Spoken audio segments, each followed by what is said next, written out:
მოგესალმებით. ისევ და ისევ ქალისა და კაცის ურთიერთობაზე.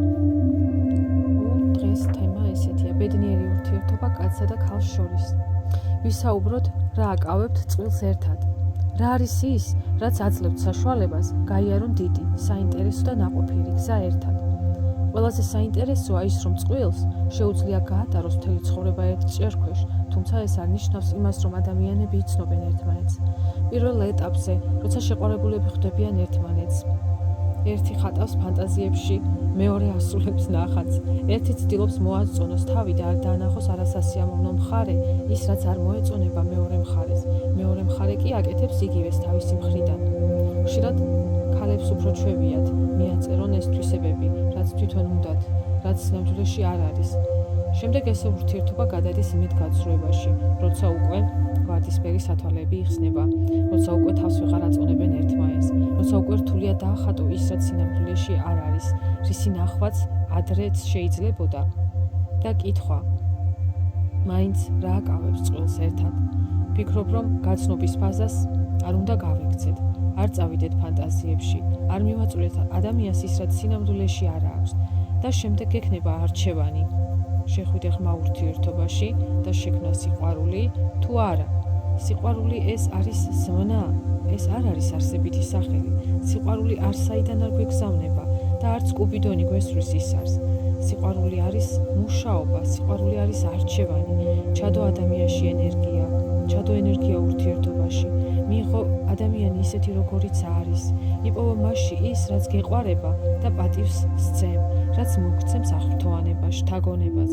ეს მუშაობაა, ამავდროულად მუშაობა საკუთარ თავზე, რადგან ადამიანი ყოველთვის ირეკლავს ურთიერთობაში თავის შიშებს, დაურწმუნებლობას, ეჭვებს, ასევე შინაგანი რესურსები, რომელიც ჩვენ თვითონ ჩვენთაგან შეგვიძლია ვიპოვოთ, გავამყაროთ, გავზარდოთ. რა ხდის წყვილს მყარს, რა ხდის ურთიერთობას ეფექტურს და ხანგრძლივს, სადაც გაგებაა, მიმღებლობაა, სადაც ფლირტია, სადაც ერთმანეთის სიხარული და ბედნიერებაა, რაც გვაძლევს საშუალებას წავიდეთ წინ და უფრო გავიცნოთ და შევიცნოთ ადამიანი.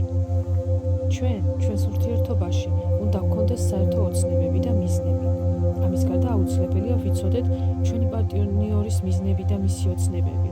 და ხშირად, როგორც ამბობენ, ცხოვრების წნეხში, როცა ბავშვები ჩნდებიან, როცა ბევრი ფიქრებია სახლზე, კრედიტებზე, როცა ბევრს მუშაობ და რესურსი აღარ გრჩება შინაგანი ემოციისთვის, დროის გატარება აღარ გინდა პარტნიორთან, აღარ გაინტერესებს, ვამბობთ ჩვენთვის, მას უკვე დიდი ხანია ვიცნობ, ამდენი წელია ერთად ვართ.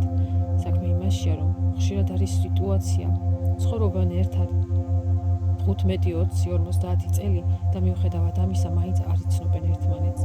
არ იციან ერთმანეთის სურვილები, ოცნებები, იმედები, თუნდაც ის, რა ოცნებას ინახავს ბავშვობიდან ჩვენი პარტნიორი.